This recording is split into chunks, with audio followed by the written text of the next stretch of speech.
A very good afternoon to one and all present here.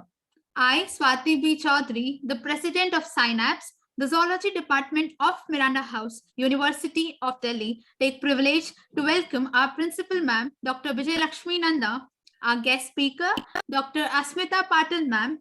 I would also like to welcome Ms. Vatsala Kesar Pandey, Mr. Avinash Pandey, and Dr. Vikram Kesar. I would also like to welcome professors and senior professors from our department and from different colleges.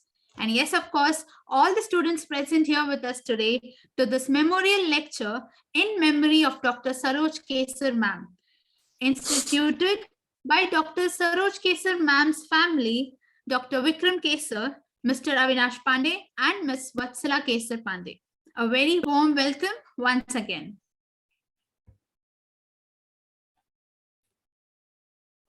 Dr. Saroj Kesar ma'am is former faculty member of our department who taught physiology for almost 35 years from 1975 to 2009. Dr. Saroj Kesar ma'am's legacy lies in the way she influenced people with her passion and positivity. I would also like to mention about the awards instituted by Dr. Saroj Kesar ma'am. The N.N. Kesar Memorial Award was instituted in the academic year 2009-2010 by Dr. Saroj ma'am in memory of her husband. It is given to a student of BA Honours Music for securing highest marks in university examinations. The award is in the nature of a prize, cash prize of rupees 5,000 and a certificate of merit. Dr. Saroj Kesar Meritorious Award was instituted in the academic year 2006-2007 by Dr. Saroj ma'am. The award is given to a student of BSc Honours Zoology who secures highest marks in physiology. I would now like to request our principal ma'am, Dr. Vijay Lakshmi Nanda, to please come forward and say a few words. Over to you, ma'am.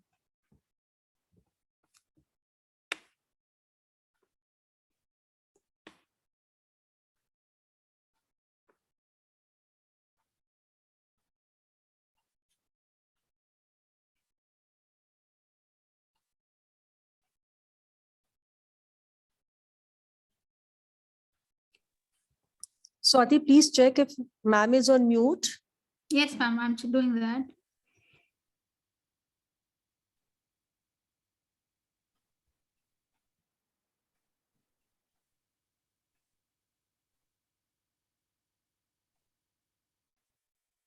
Ma'am, actually, ma'am has not joined the audio call and that's why she's not able to unmute herself, sorry.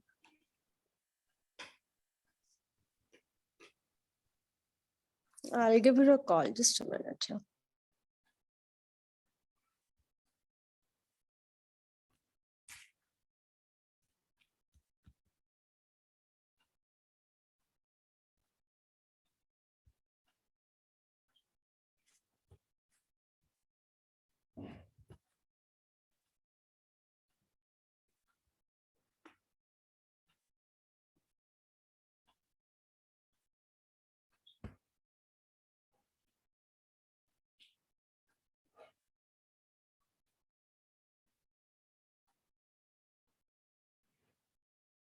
I would now like to request our principal, Dr. Vijay Lakshmi Nanda ma'am, to please come forward and say a few words. Over to you, ma'am.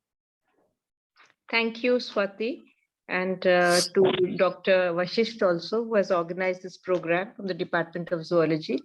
It is indeed my honor and privilege to be here in this particular program. We are grateful to the family members of Dr. Saroj Kesar for having instituted this fellowship, this scholarship. And Dr. Kesar was a very loved member of our college, while the divide between the sciences and the humanities used to be there was a gap and we did not know all teachers. But I remember that she was the one who got in touch with all of us and would connect with all of us as an equal member, as a colleague. She did not keep these binaries between sciences and social sciences and humanities. She was also somebody who was known for her academic integrity, her work, her research, but she was also known for being very lively, very vibrant. And she made everyone very happy. When whoever met her would always come back with a spirit of happiness. Her sense of humor, her wonderful way of connecting with us. So I think her spirit lives on in Miranda House. And by the way, her family members have reached out. This is to make the memory of Dr. Kesar, a part of Miranda House in every sense of the term. So I wish you the best for this particular program. I would like to welcome the guest speaker for this program, and I hope it'll be a learning experience for all of us. I congratulate the department for having organized this, and I look forward to the talk. Thank you very much. Thank you very much, ma'am, for sparing your valuable time with us and gracing this event with your presence. I would now like to request Dr. Nisha Vashisht, ma'am, to throw more light on the journey of Dr. Saroj Kesar, ma'am. Over to you, ma'am. Thank you, Swati. Good afternoon. On behalf of the Department of Zoology, Miranda House, I take this opportunity to welcome you all for the memorial lecture in memory of Dr. Kesar. Dr. Saroj Kesar joined the Department of Zoology, Miranda House in the year 1975, when third-year classes were held in Miranda House for the first time. Earlier, Dr. Kesar worked in ICMR and CSIR research projects in neurophysiology at the Department of Physiology, All India Institute of Medical Sciences for a period of 7 years. She was awarded the prestigious IBRO UNESCO Fellowship in the year 1980 for postdoctorate studies in neurophysiology at University of Pierre et Marie Curie, Paris. She was a member of International Brain Research Organization and had a number of research publications in the field of neurophysiology. She had a multifaceted personality. She was not only a dedicated teacher, but also an active leader and administrator. After her retirement in the year 2009, Dr. Kesar worked passionately for underprivileged sections of the society and supported them in her own ways. She worked with various NGOs, some of them naming Chetnalya and Sneha, and sponsored education of children from economically weaker sections of society. Dr. Kesar was a perfect blend of power with grace, science with art, wisdom with youth. I would like to quote her granddaughter, Miss Ambika Pandey here, who says, Dr. Kesar was like a breath of fresh, cool breeze on a hot summer day, making everybody around her feel lively. And I'm sure all of us who knows Dr. Kesar can vouch for this. I would also like to quote one of our colleagues, Dr. Abhadev Bhavib, who shared with me that Dr. Kesar, Zindagi ko pyar se jeene ka naam hi hai Saroj Kesar. Dr. Kesar had a huge repertoire of poetries and shairis. She used to pack her character, strength, and wisdom in these short and profound recitations, which would almost catch you off guard, but stay with you forever. Here, I would like to share with you some of our favorite couplets, lines from Guru Granth Sahib. They go like this. Apne gamo ki numaish na kar, apne naseeb ki आजमाइश na kar. जो तेरा है एक रोज तेरे पास आ जाएगा, हर रोज उसे पाने की ख्वाहिश न कर. तकदीर बदल जाएगी अपने आप ही ओ बंदे, तकदीर बदल जाएगी अपने आप ही ओ बंदे, मुस्कुराना सीख ले वजह की तलाश न कर. Dr. Kesar would live on forever with us. With this brief, I would now request Swati to introduce our speaker, Dr. Asmita Patil. Thank you so much, ma'am. I would now like to welcome our guest speaker, Dr. Asmita Patil, ma'am, gold medalist in MD Physiology, additional professor, Department of Physiology, AIIMS, New Delhi. Dr. Asmita, ma'am, has conducted various workshops on stress management, health, women empowerment, psychosocial and interpersonal skills, and many more. Her field of interest includes integrative reproductive physiology. Today, ma'am will be throwing light on the topic pollution and reproductive health, tomorrow's children. We will also have a question and answer session in the end, whereby your queries will be taken up by Dr. Asmita ma'am. So please feel free to drop your questions in the chat box, and kindly do not forget to identify yourself with your name and the college you're from. Without any further ado, I would like to request Dr. Asmita Patil ma'am to please take on from here. Over to you, ma'am. Thank you so much. Good afternoon to everybody. Am I audible? Yes, ma'am. Yes, ma'am, you're audible. Okay. Just tell me if you are able to see the screen. Can you see the screen?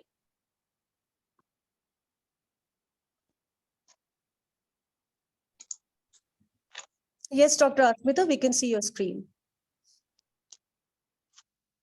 Yes, ma'am. Yes, ma'am. We can see the screen. Okay.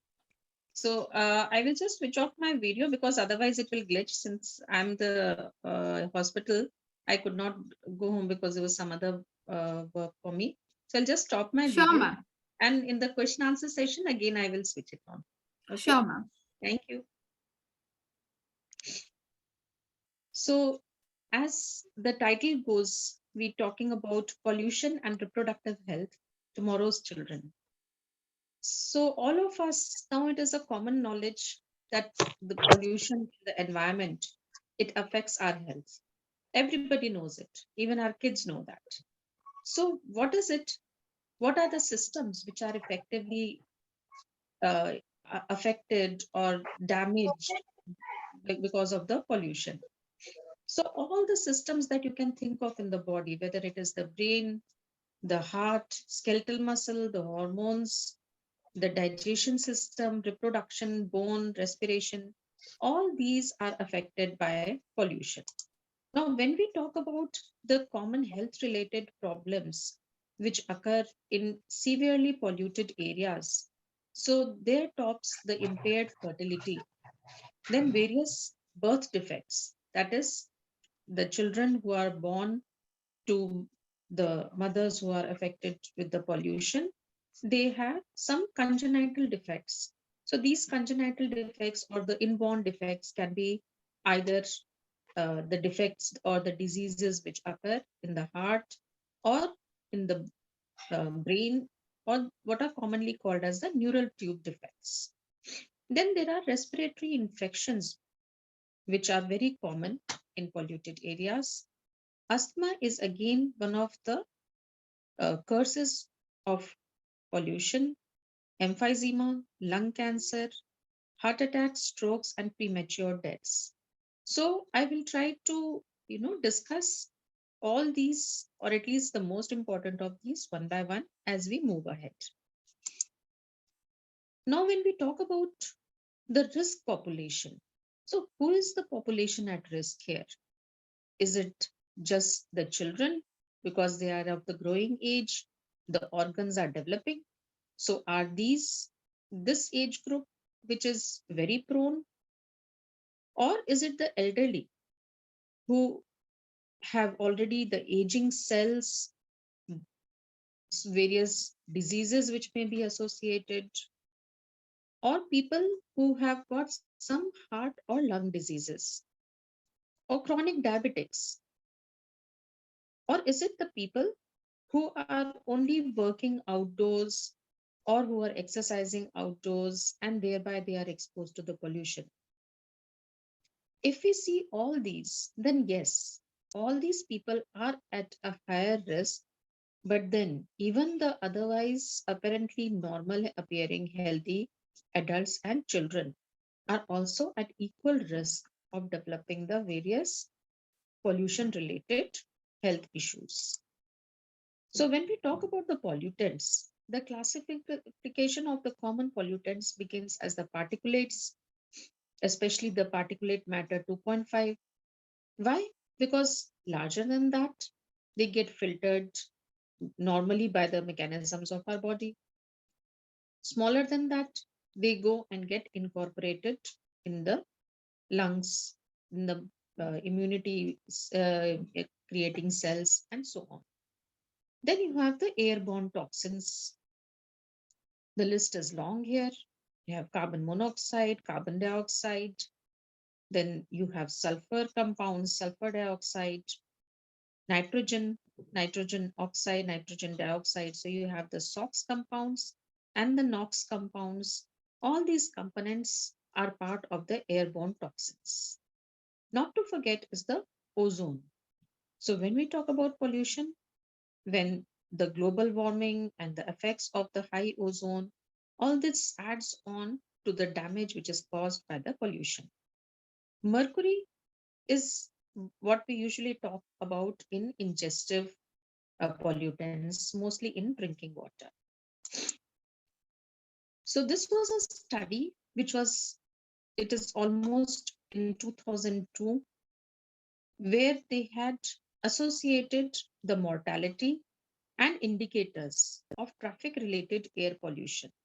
The study was done in Netherlands, and they found that they studied a group of individuals who was near the toll roads, and then they studied people staying at a considerable distance from the toll gates. So they found that the group which was staying near the toll road, it had almost double the death rate from heart and lung diseases and almost 1.4 times higher overall death rate. So they tried to see that what is happening here. What is the kinetics? What are these vehicles? How so many vehicles are present on the roads? And with the generation and projection of graphs, they concluded that by 2010, vehicles use has grown to 70% and electricity use 50%, and predicting from that by 2040, it will grow to 170% and electricity use will grow to almost 100%. So this correlated that to the ozone levels in the atmosphere. And they found that exposure to the ozone caused a reduction in the lung functions. And this was observable even within a few hours of exposure to the ozone. The other effects, what they observed with respect to the ozone exposure, was increase in the symptoms of allergy, the routine, the cold, the irritable cough that we usually get when we are exposed to a dusty environment, a high increase in respiratory infections, ear infections, emphysema attacks, where the lung, the alveoli, they are dilated, they expand and they fuse with each other, and thereby they reduce the total lung volume. So increase in emphysema attacks and thereby an overall increase in the death rate. And overall, they saw that there was a pyramid of effects. The base of the pyramid was formed by changes in the lung function, the immune cell responses, then changes in the heart rate, the contractility, and the heart rate variability responses. So when we talk about heart rate, as you are well aware, our heart rate never remains constant, isn't it? When you are sleeping, your heart rate will be different. Then when you are in the class, your heart rate will be different. When you are in the mall, you are moving around, your heart rate will be different. So these are all physiological responses and they are called as the heart rate variability. In fact, you must already be aware that you have a sinus rhythm of the heart. That means that even with the normal respiration, you have changes in the heart rate. Every breath to breath, your heart rate changes. So these normal variability responses, they are dampened or reduced when there is a chronic exposure to pollution. So what happens? This means that the heart has become more resistant to the changes which it can normally handle. right? This predisposes to the sudden cardiac death or heart attack. Apart from that, an increase in incidence in asthma attacks, high usage of medications, and the symptoms which require more and more visits to the doctor or hospital admissions if it is severe, and ultimately the tip of the pyramid is the death.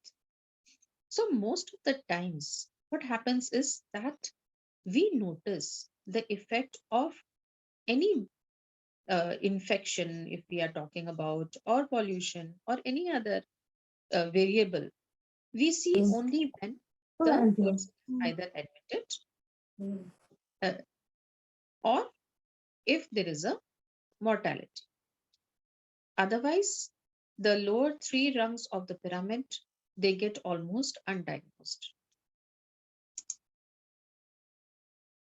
So the sudden cardiac deaths that we were talking about is one of the leading causes of death in the United States.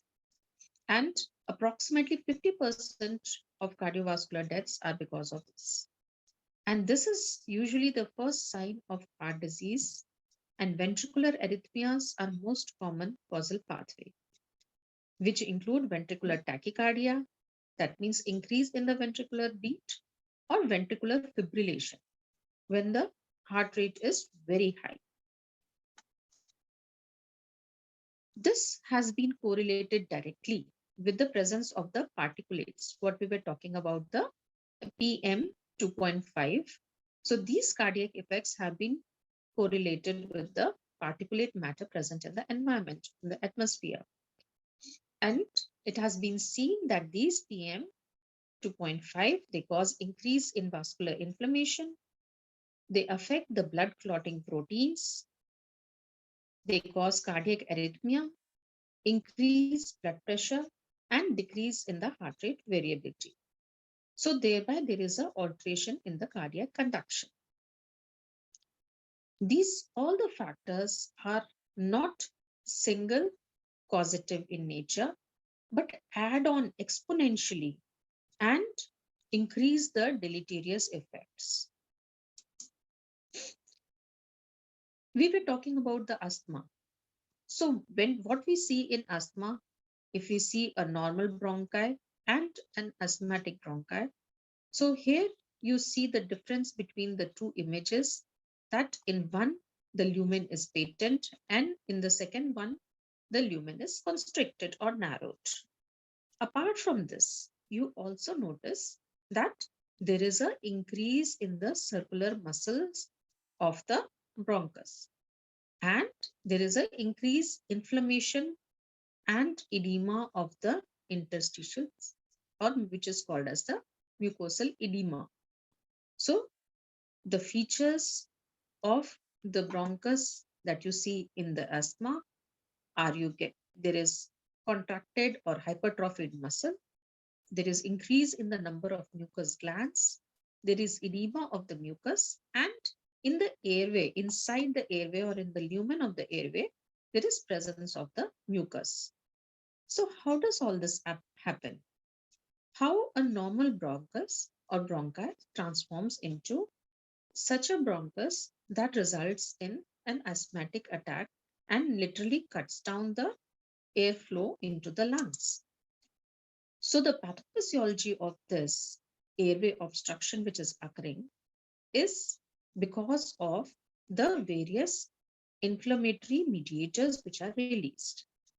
So what happens is that the allergens, house dust mites, microbes, the pollutant particles, all these, they act as a trigger on the epithelium of the bronchi and thereby initiate a response of the immune cells.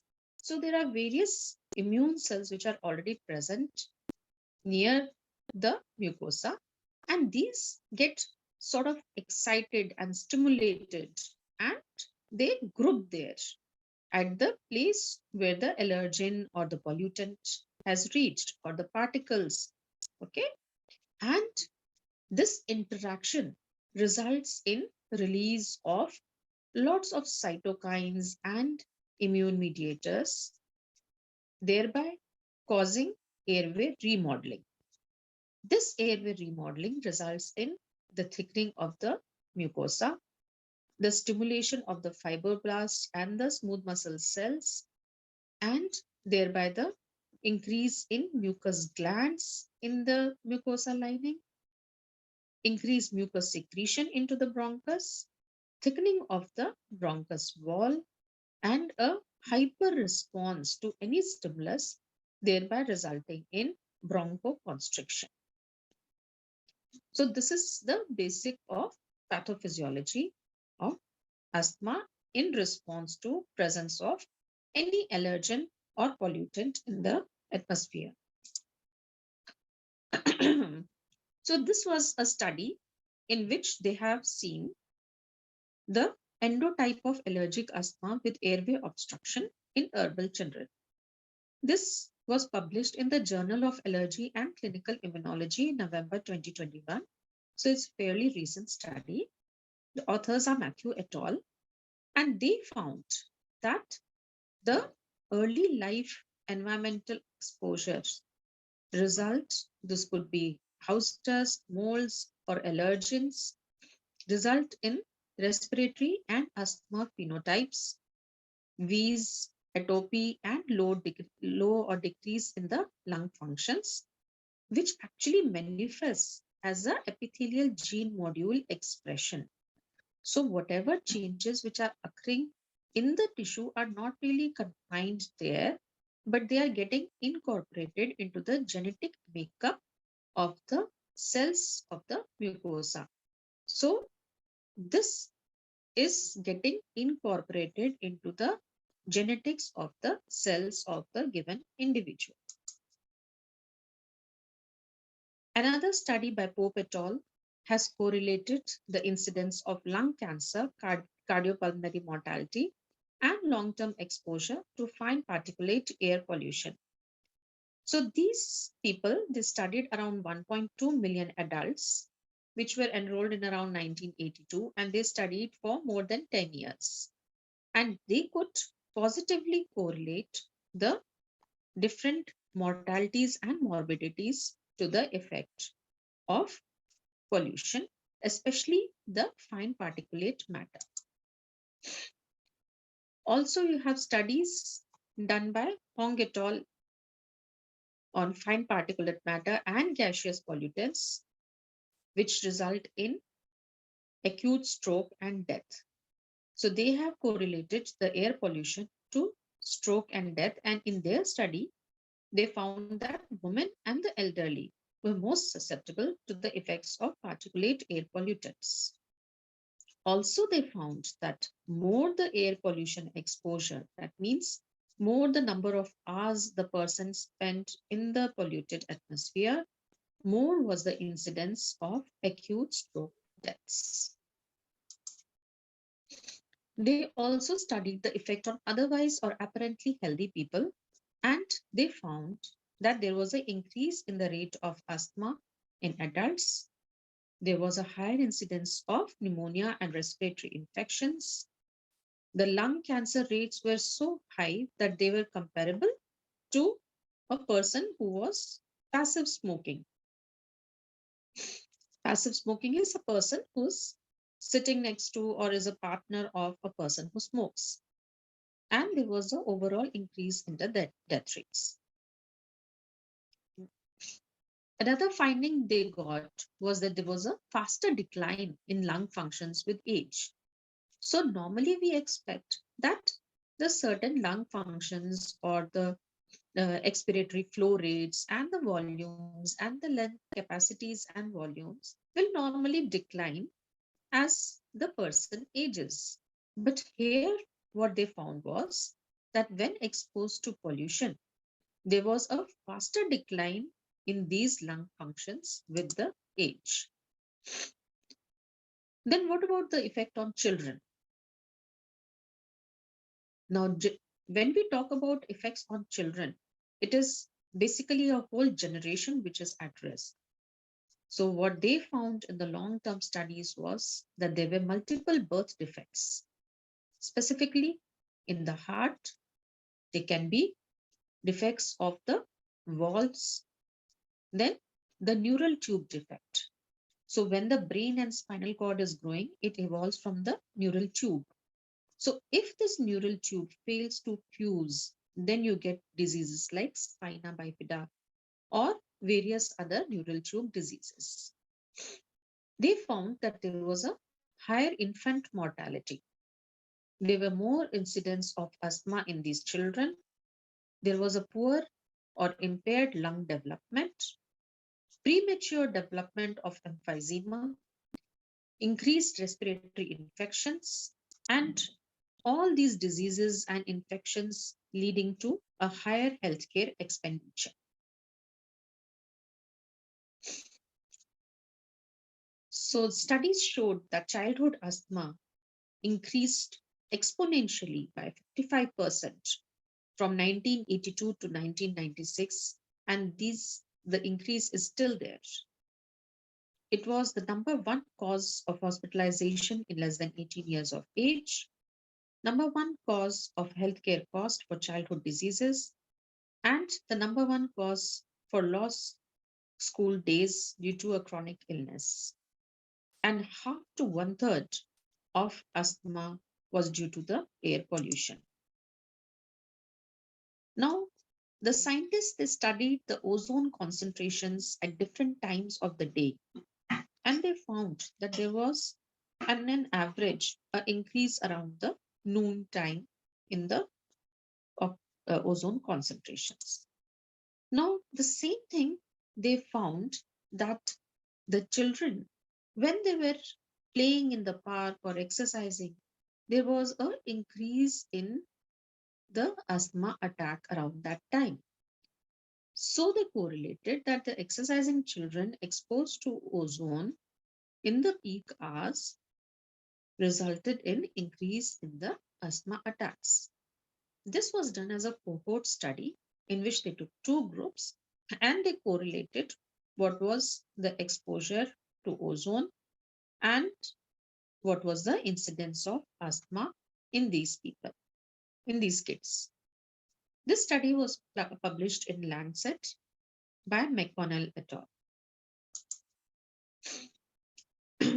Also, in American Journal of Respiratory and Critical Care Medicine, the authors Goderman et al., they published that air pollution and lung function growth is correlated.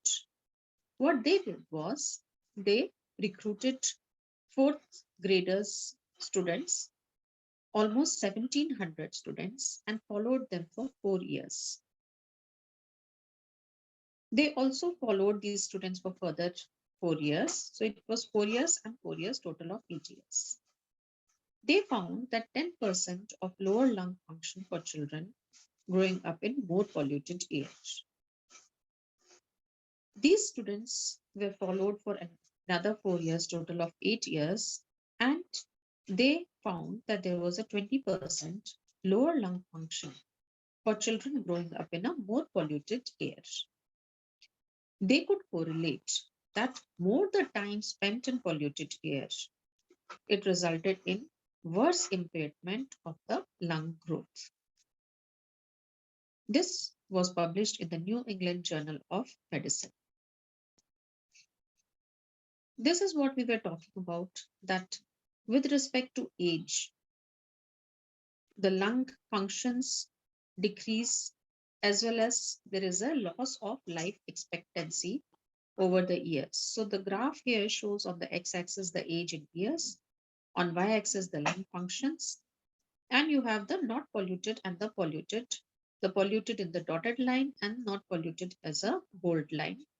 And you can see here that the life expectancy and the lung functions are progressively declining with respect to the age.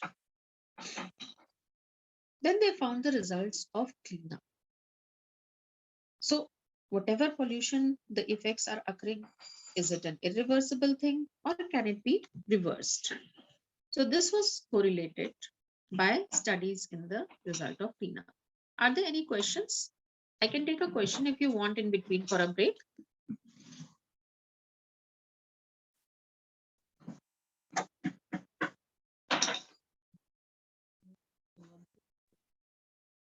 No, ma'am. So far, I can't see any questions in the chat box.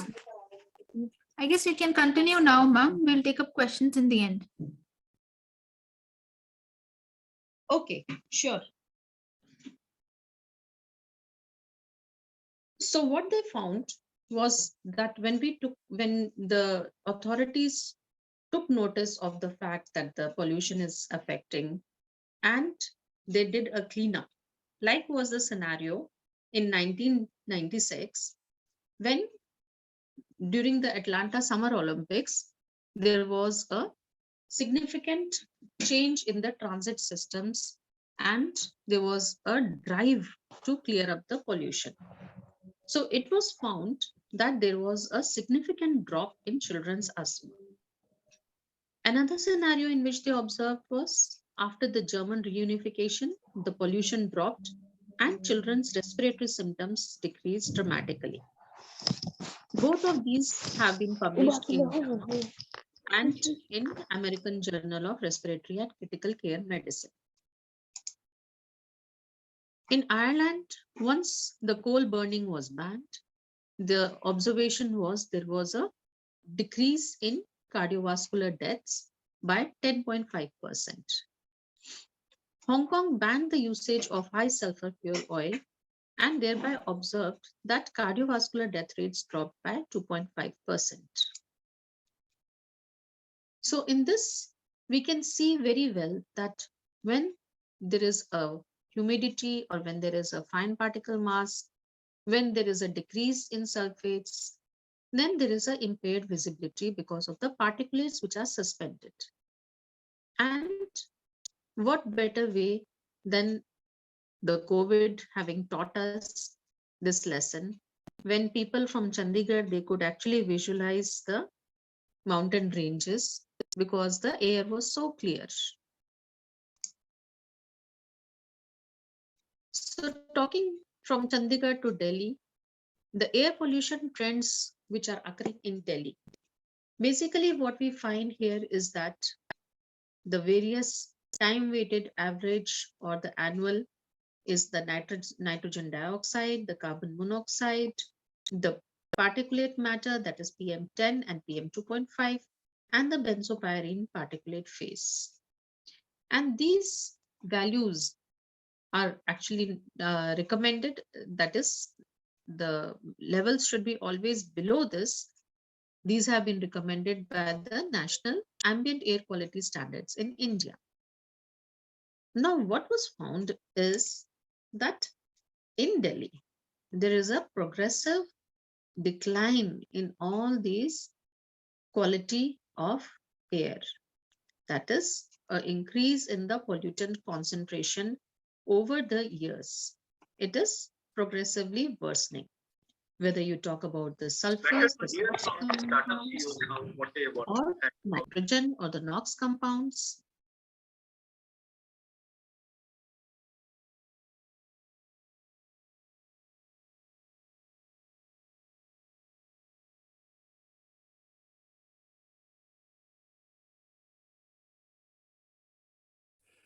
Asmita, ma'am, we cannot hear you, ma'am. You have been muted. Okay, from which slide can you hear me now? Yes, ma'am. Yes, ma'am. From which slide could you not hear? This slide. Yes, ma'am, this slide. Okay. So we were talking about the common pollutants which are present, which we talk about in Delhi specifically. So we talk about the nitrogen dioxide, which are enclosed in the NOx compounds, then carbon monoxide, carbon dioxide, the particulate matter 10 and 2.5, benzopyrene of the particulate phase, and these all have been given by the National Ambient Air Quality Standards in India. And it has been found that this air quality trends have progressively deteriorated over the years. So you see here that there is a progressive increase in the sulfur compounds, that is the SOx compounds, the NOx compounds, and the particulate matter over the years. And now the CPCB report of 2021 is also here, which you can check up. I will give you the link. So this excited our interest as researchers that the air pollution which is occurring, that is contributed also by the diesel exhaust. Of course, you have many other factors contributing to it. You have the petrol vehicles, then you have the stubble burning, and you have the fuel burning.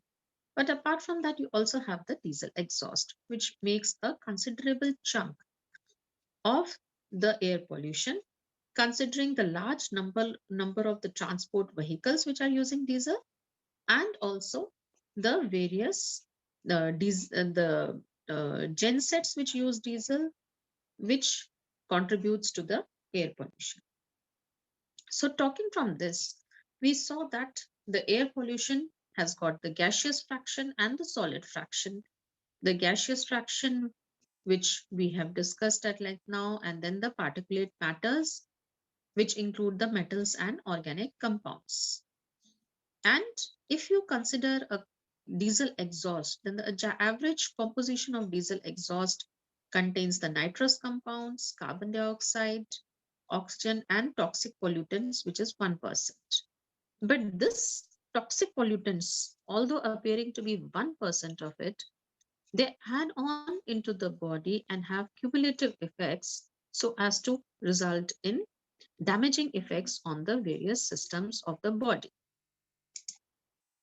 So this diesel exhaust and health effects, they include the various cardiovascular diseases. Then you have chronic obstructive pulmonary diseases, which includes the bronchial asthma. Then you have the other non-asthmatic diseases, emphysema, cognitive impairment, cancer, and impaired reproductive function. Since I am working in reproductive physiology and in cell and molecular biology, hence this particular effect on the impairment of reproductive function, it caught our interest. Also, because we observed in the literature that there is the diesel exhaust exposure has got effects which have been observed in the reproductive function, which is as early pregnancy loss and decrease in the semen quality. In fact, some of the papers have said, some of the researchers have mentioned that the decline in the semen quality, if you would see the total sperm count has declined over the decades. So the decrease in semen quality, which is resulting or contributing to the high infertility rates that we see in the present times. This is a sensitive marker and can be correlated with the presence of pollution or the contribution of pollutants in the atmosphere.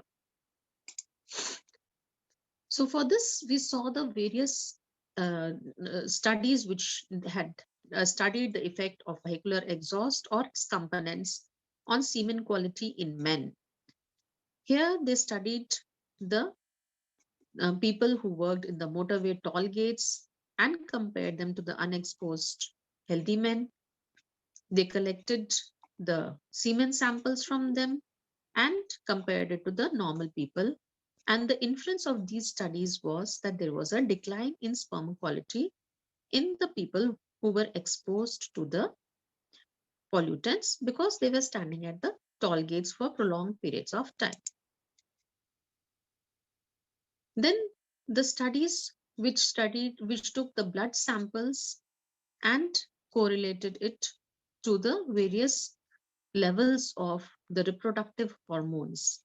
Because you know, for spermatogenesis to occur, there has to be a normal level of the luteinizing hormone, the follicular stimulating hormone, and testosterone. So these studies, they try to correlate that, okay, there is a change in the semen parameters, there is a poor quality of sperm, there is a decline in the total sperm count. Now, what could be the reason for this? So they said that the reason for the underlying this could be because there is a derangement or affecting the various hormones which regulate the spermatogenesis. But they were not able to come to a substantial conclusion on that. So what they did was they did certain animal experiments. When it comes to understanding human physiology, animal experiments play a very crucial role because certain things that we cannot study in humans, obviously, we can do in the experimental way in an animal. So in these, the various preparations, what they used was the Fisher rats, Sprague-Dawley rats, and in the mice, and they correlated the exposure which was given either by oral gavage or through pharyngeal aspiration, the components of the pollution or the diesel exhaust was given in the form of a liquid precipitate, and they observed that there was a decrease in sperm concentration, motility, and decrease in percentage of progressively motile sperms. So they concluded in the animal experiments that yes, when they exposed the animals to diesel exhaust, there was a decline in the sperm quality.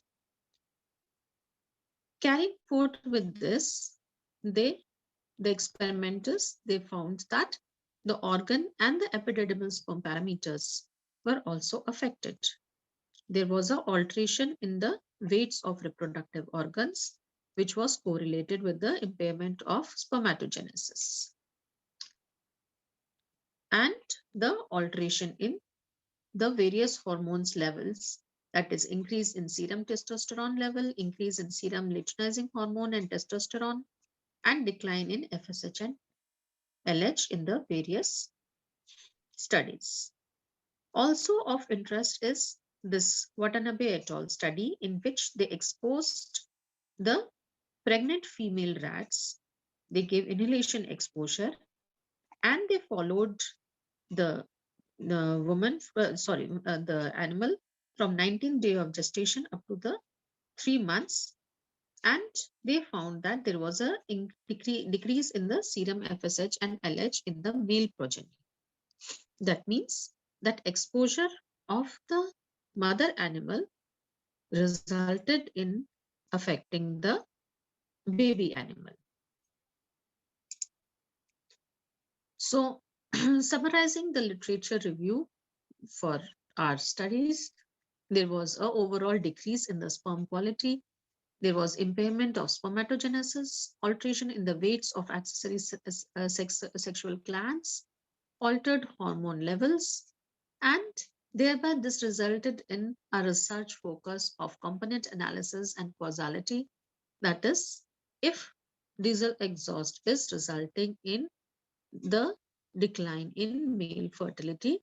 So what are the specific components which are present in the diesel exhaust which are causing it? Number one. And second, what is the causality? What were studied up till now was just an association. We want to see whether this particular component is causing this particular biological pathway it is affecting and thereby resulting in the decline in fertility. Also, our focus is to see the filial impacts through the paternal exposure.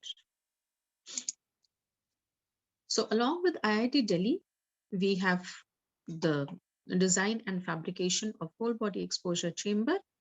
And this is the schematic diagram on the left side of the whole body exposure system and the fabricated chamber model on the right side, where we are creating an environment or a microenvironment where we can choose the type of pollutant, the component of the diesel exhaust, the various concentration, whether we can use a diesel exhaust or we can use a biodiesel blend or petrol, and we can expose the animals in these particular chambers. So this round on the right side, what you see, the cone and the right round thing.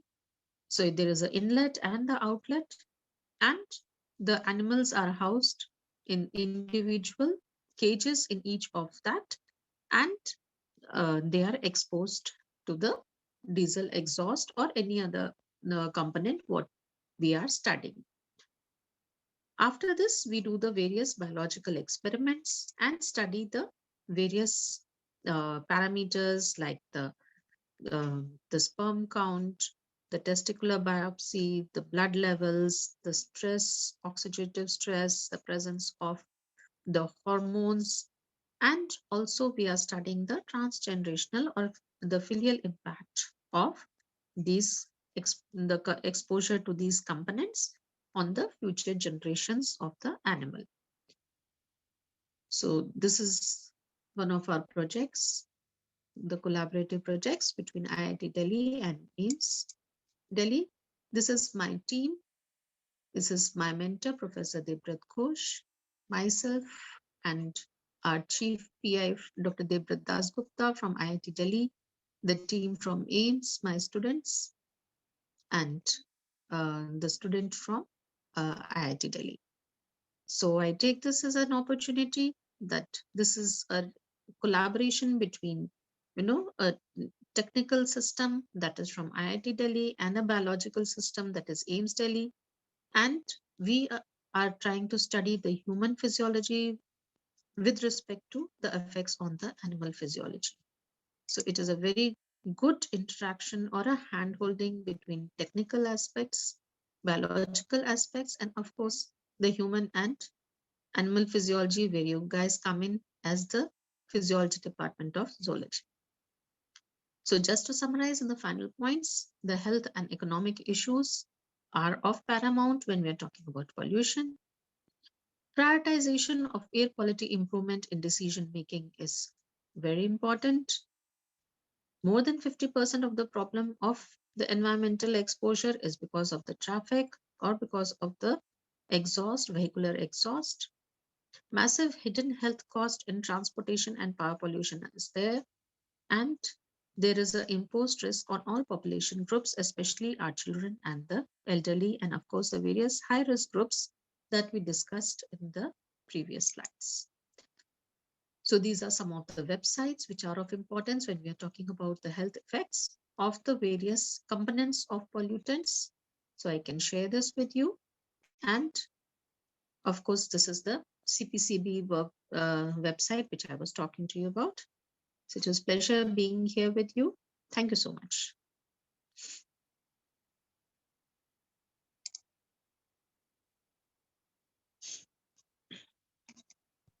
Thank you, ma'am. That was a very interesting as well as informative lecture. I hope the students learned very much from it. Thank you so much. Next, we shall be moving on with the question and answers round.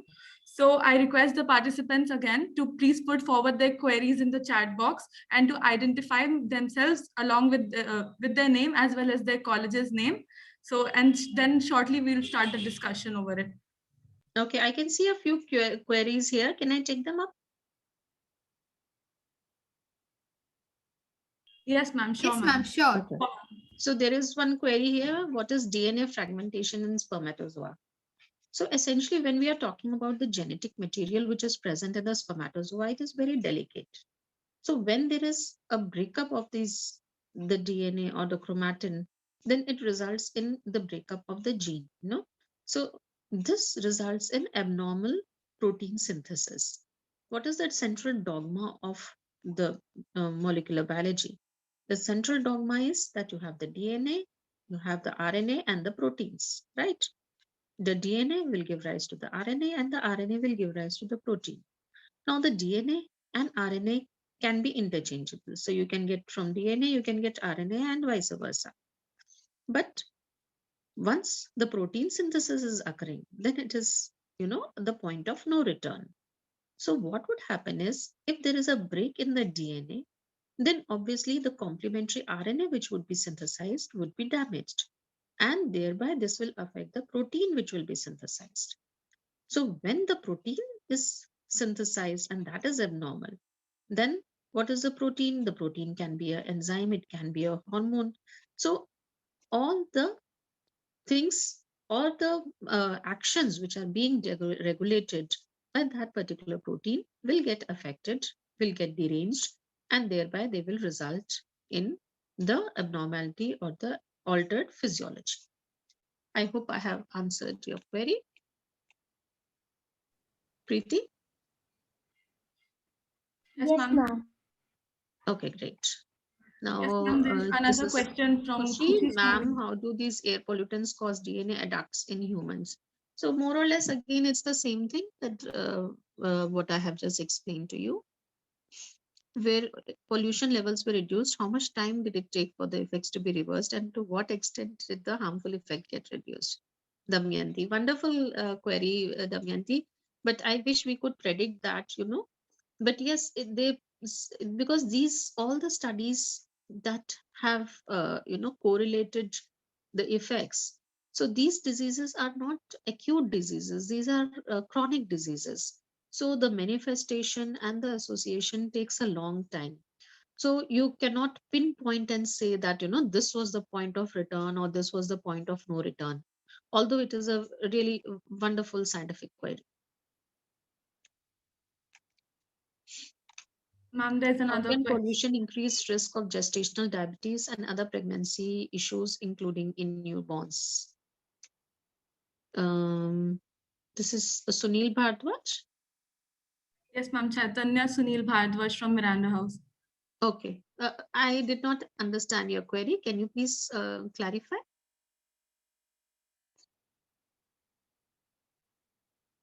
Chaitanya, can you please elaborate on your question? Are you asking about the pregnancy related issue or are you talking about newborn issue? There are two things in your query. One, you are talking about pregnancy issue, and second, you are talking about newborns. What are you asking?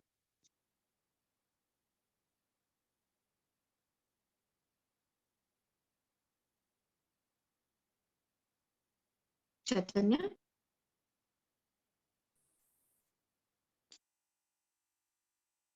See, I will just try to answer both your queries. The thing is, when we are talking about pregnancy, as such, during pregnancy, there are lots of changes which are going on. Okay. Then there is the feto-maternal interface. Now, in that feto-maternal interface, there are certain compounds which are, crossing the placenta. There are certain compounds which are prevented from crossing the placenta. Now, if any noxious agent is present at the time of organogenesis, when the cells are actively dividing in the fetus, so they will have much more damaging effect as compared to in the adult or in the newborn. So that is why the period of organogenesis is so much important. Okay. And when you're talking about gestational diabetes, that is another thing altogether. Okay. So gestational diabetes is on the maternal physiology. And when we are talking about the issues which are occurring in the newborns, that is because of the effect on during the organogenesis. Okay. There's another So question. you want to know about the effect of traffic pollution on female reproductive system. So overall, when we see in the female reproductive system, they have found studies which have seen that there is a decline in the fertility rate of women over the decades. Now, they have attributed it more to the pregnancy loss and to the effects on the in utero and to the recurrent pregnancy loss rather than per se to the ova. But then, of course, the pregnancy loss or the early pregnancy loss is also dependent on the quality of the ova. It's like, natural selection of the best, survival of the fittest. So if the there is the ova or the sperm is not of the utmost quality, and if it is not capable of surviving, then it gets rejected normally by physiologically by the woman, and thereby results in the early pregnancy loss.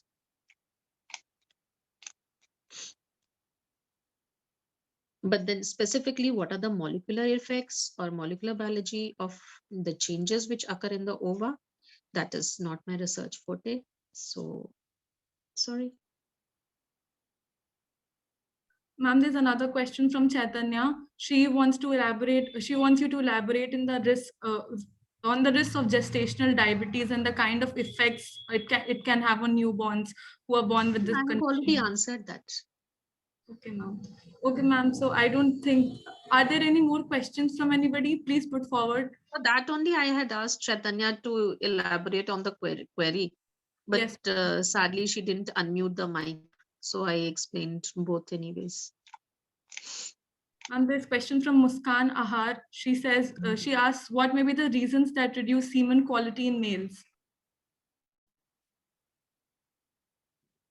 What may be the reasons? Well, that's the research that we are trying to figure out. But again, of course, you have all those correlating factors like, the change in the hormones, that is LH, FSH. See, because if it is the spermatogenesis affected, then it is because of the milieu which is affected, or it could be because of the hormones which are, the levels are deranged.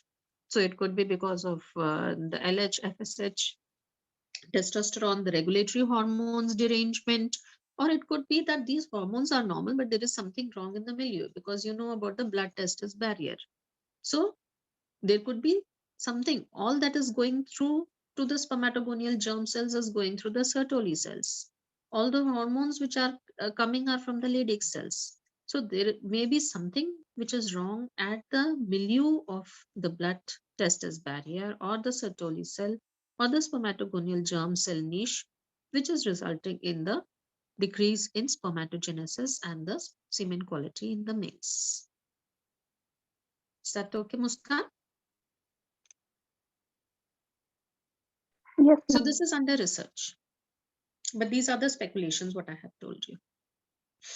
If you want to know further, then you have to join me.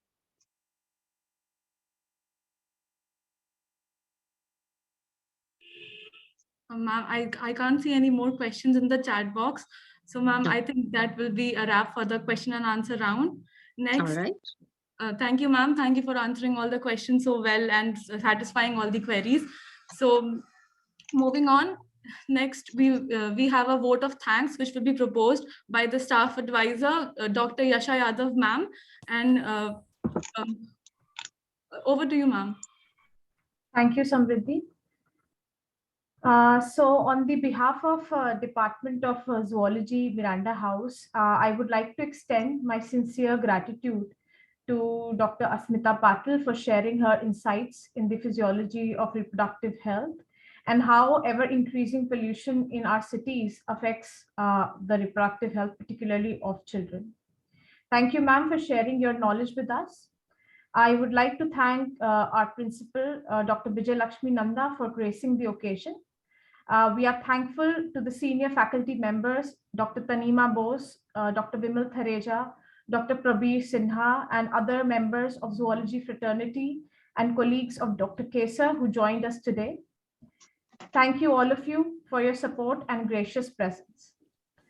I would like to extend my thanks to Dr. Nisha Vashisht, the teaching and non-teaching staff of Zoology Department, and our technical team today, Ms. Swati and her team, for their unstinted support. And lastly, and importantly, I would like to extend my gratitude to Dr. Kesar's family for their valuable support and augmenting the creative and scientific legacy of Dr. Kesar by instituting this lecture.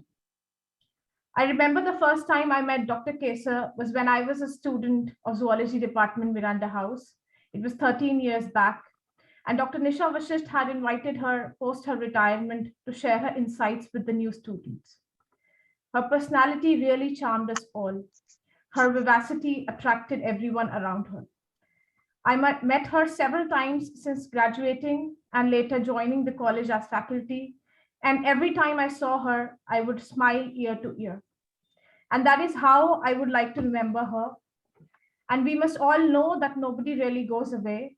We remain alive in every person whose life we touch, and with our grace and love, we continue to remain with them.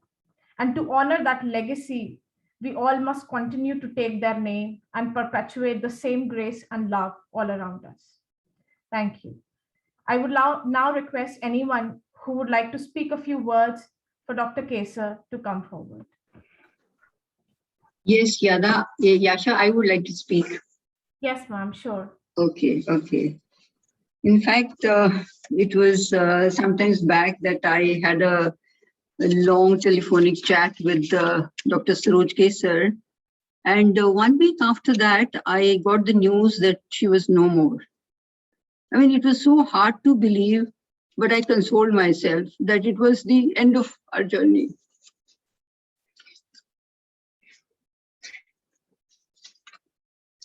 In fact, the journey with her started in 1976.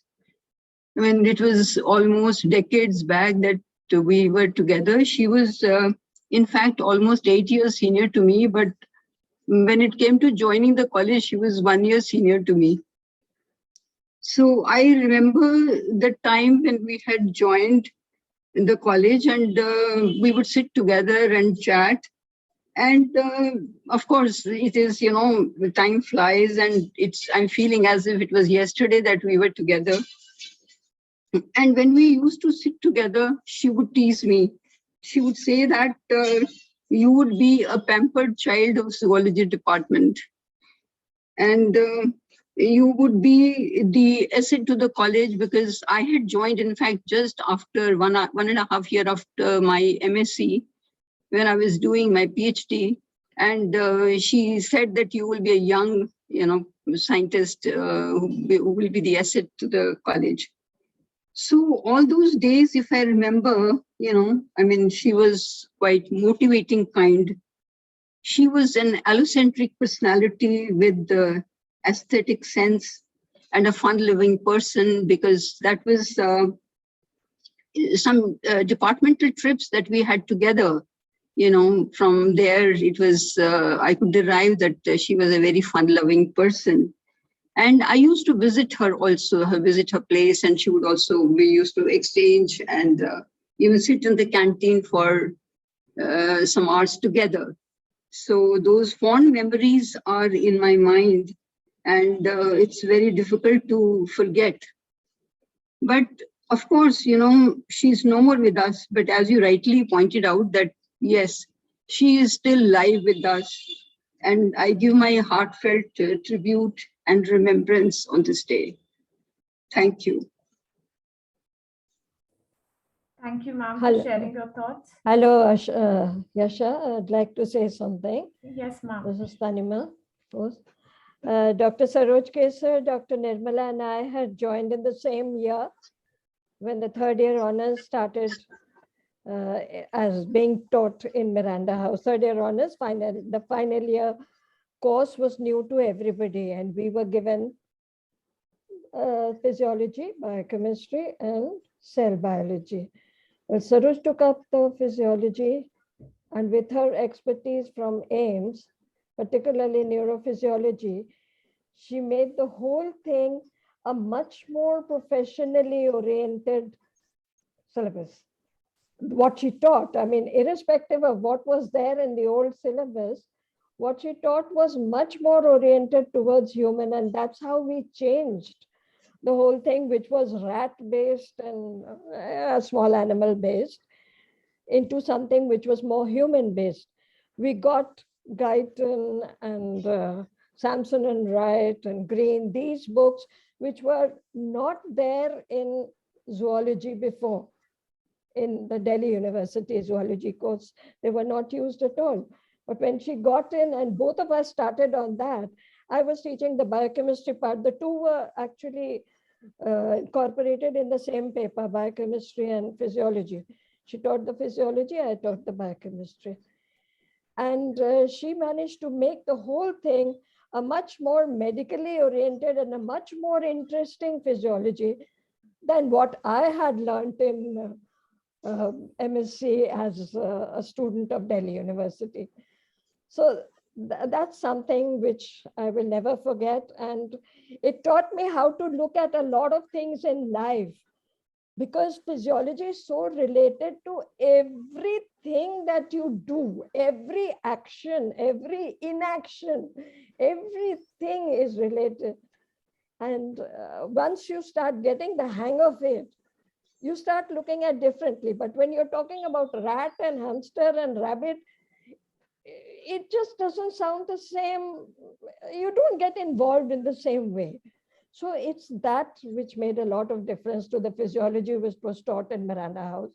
And later, when the whole syllabus was changed, it was her idea to put functional histology as a part of the physiology paper.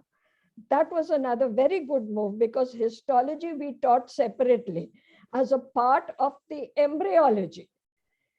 But unless you understand histology and relate it to what's happening in your physiological system, you can't really get the juice out of it. You understand what I mean? You can't really understand everything better. So these are the things that I recall. I recall the way she was always turned out beautifully.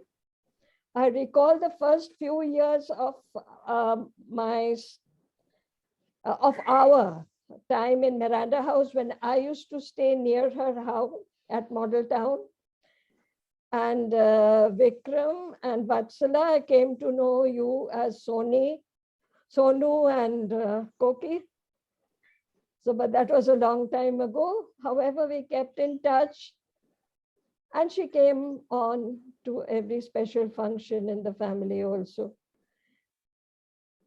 It's very difficult. There are two small words, but there is so much difference between them. The two small words are is and was. Very difficult to talk of somebody you've known for more than 40 years as was, she was. I can't take it still. My heart goes out to the family, to Sonu and Koki and your families. My condolences. Rest in peace wherever you are, Saroj, and be the same bright, vibrant self that you've always been. Thank you so much. Thank you, ma'am, for sharing your thoughts. Anyone else who would like to share something?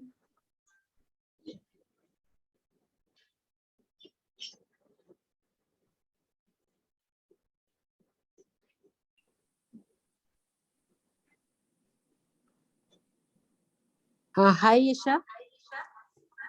Hello, ma'am. Yes, ma'am. Hi, I would like to say a few things.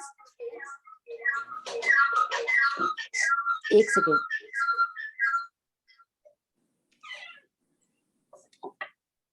Nisha, बैठ जाओ. Hi, I would like to say that when I joined the department, I mean, I was fortunate to work with her for some time. It was not for a very long, but yes, when I joined, I was the youngest member of the department, and I was pampered by all my seniors, everybody, including Dr. Thareja, Dr. Tanima Bose, Dr. N.A. Nirmala, and of course, Dr. Saroj Kesar. I remember her, I was just saying that she used to, gift me many things, and everybody used to say, "Arey, aap isko kyun itna pamper karte ho?" तो मुझे उन्होंने बहुत कुछ सिखाया है, and I used to say that she is the one whom once you look at her, that you feel that yes, life is it's to live and not to always think कि कल क्या होगा, because I remember that she was obviously it's difficult to say she was, because I was meeting her till last, and I used to call her very periodically and wish her on her birthday every time, and she used to make fun of me कि हाँ बस ये ना याद रखती है मेरा birthday. तो मुझे बहुत अच्छा लगता था उनसे बात करना, बहुत ही it was like it was a very affectionate relationship I shared with her, and every time at all the you can say stages she used to guide me. And I remember that initially when I was when I joined, I was little young as compared to today, but she was the one whenever I had any problem, anything I was confused for, because I was always taken as a student in the college, and I used to come to her and say कि oh ma'am क्या करें, ये तो ऐसे ही मेरी तो कोई बात नहीं सुनता है, students बात नहीं सुन रहे हैं.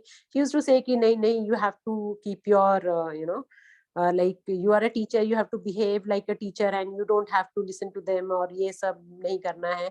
So what I want to say in total is that she's the one, and she was the one that I mean, who really helped me initially to settle down in teaching, as well as I used to take notes from her. And she also allowed me to teach physiology for 1 or 2 semesters to the subsidiary classes. And she said, okay, you can choose whatever is, easy for you.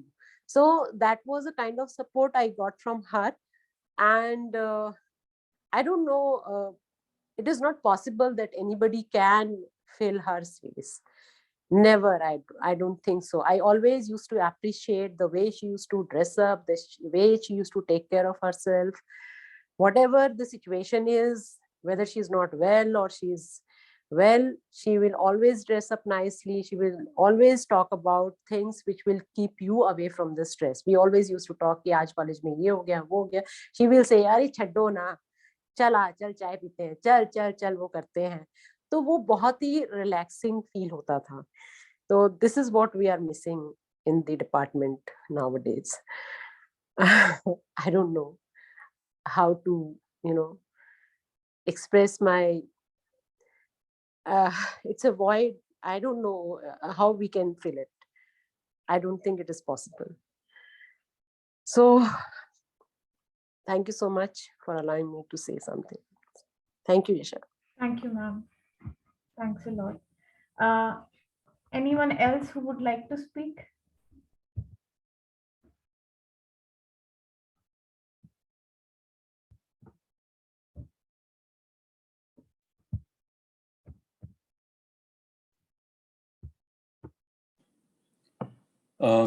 Hi, can I speak? My name is Avinash Pandey. I'm son-in-law of Dr. Saroj Kesar.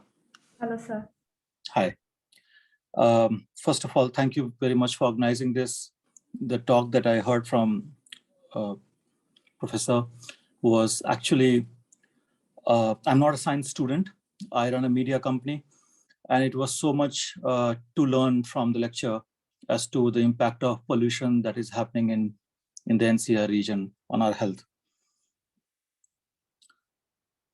For all of you, Dr. Saroj Kesar was professor and faculty member in their university. For us, we called her mom. So for us, it's really heartening to hear and feel very privileged to be amongst all of you, listening to all of you. She was, to tell you honestly, she was not only a nice person, but a very kind heart. She adopted people from places that should not have been part of her life, including myself. So that way she was very kind, a gentle person, always thought positive until the last day of her life. She managed everything that she did all her own. So thank you very much for inviting us here and organizing this. We are really lucky to be amongst you. Thank you.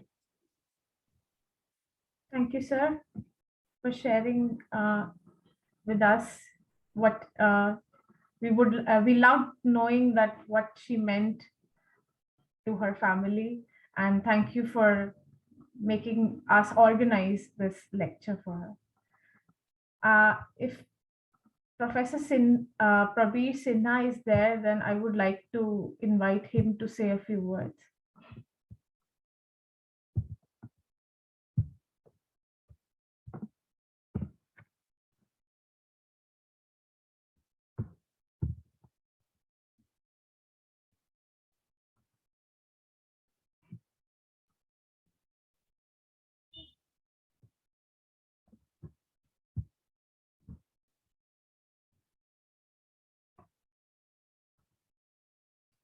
Nisha ma'am, would you like to add something?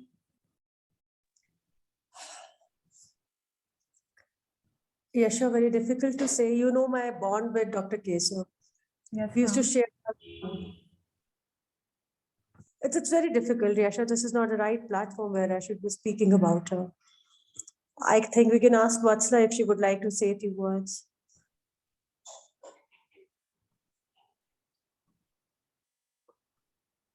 But I'm sure that, because I asked her the other day, Yeah, Vatsala. thanks, Nisha. Yeah, thank you so much. In fact, I would just like to express my gratitude to all of you for conducting this thing so wonderfully. to Principal Ma'am, to Dr. Smita, Nisha, all of you. I would just say one thing, that like Miranda House was an integral part of her personality. It was woven inextricably into her in the fabric of her life.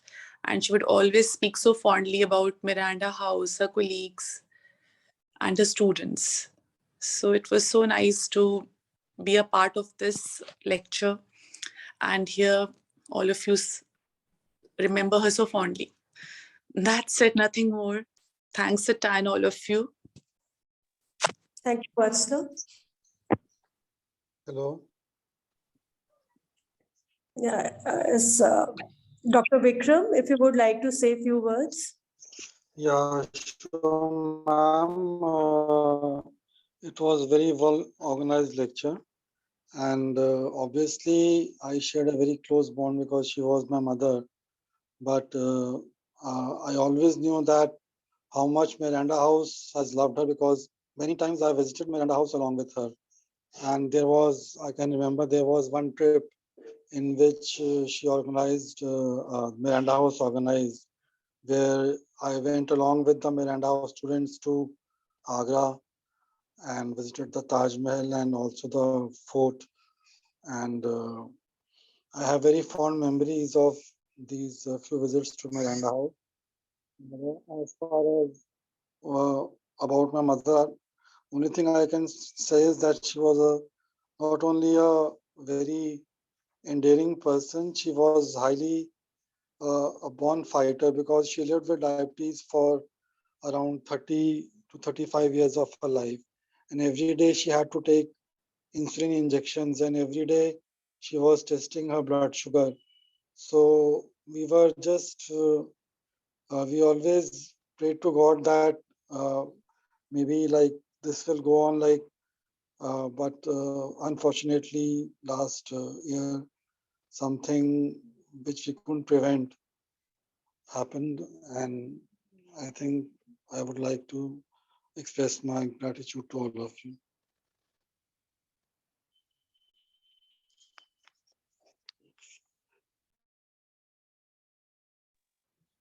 Thank you, Dr. Vikram.